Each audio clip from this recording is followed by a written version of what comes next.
Wine is the land, the history, and the passion of the people that produce it. Today we're exploring 2 wines from Avignonesi in Montepulciano, Italy. So let's go. Andiamo!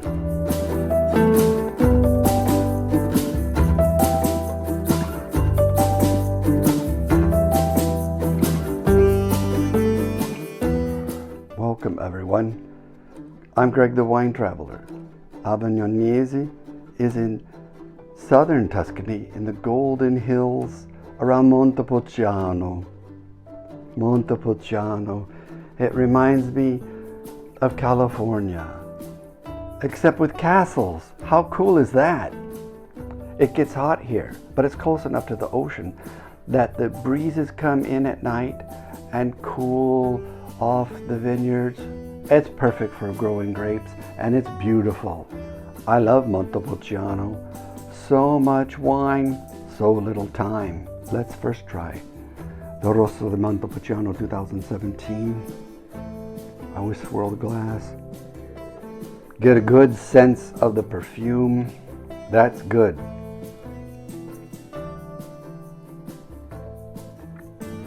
This wine's lighter body, well balanced.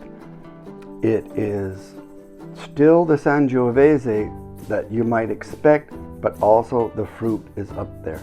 It's not fruit forward, but you still get a lot of fruit in that wine. It's really good. How about just whatever you have, pair it with this wine, and your simple meal will be elevated with an elegant wine like this. Let's try the big sister to this one, called the Vino Nobile di Montepulciano 2015. Let's try this wine. Give it a good swirl.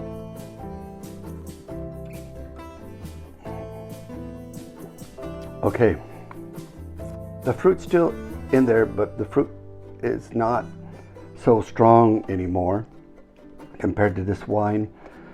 It's a much deeper, earthier aroma. It's really good. These wines remind me of Tuscany. The toasty summer, the sun on your shoulders, the dry grass, the dusty roads, the golden hills. It's like I'm there. As a matter of fact, if I close my eyes, I think I am there.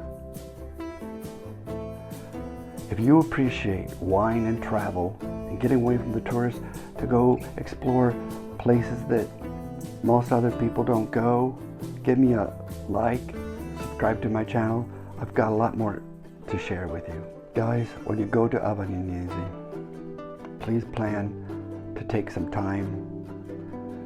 You could go to the Enoteca and you can buy some wine and some other great products. That's a good idea, but also take a tour and go through the winery, go through the fields and the vineyards. And I have to tell you, they have a fantastic lunch. The food is great. It's fantastic. I gotta tell you, it's a really good thing. Hey guys, one last suggestion for a food to go with this wine is Pasta al Tartufo. I've got link and information below. Have a look at my suggestions, but it's not that hard to do. You can do it. For now, it's time to pour a glass of wine, maybe 2 glasses of wine. Have a sip, relax, and dream your own adventures in Italy. Ciao a tutti.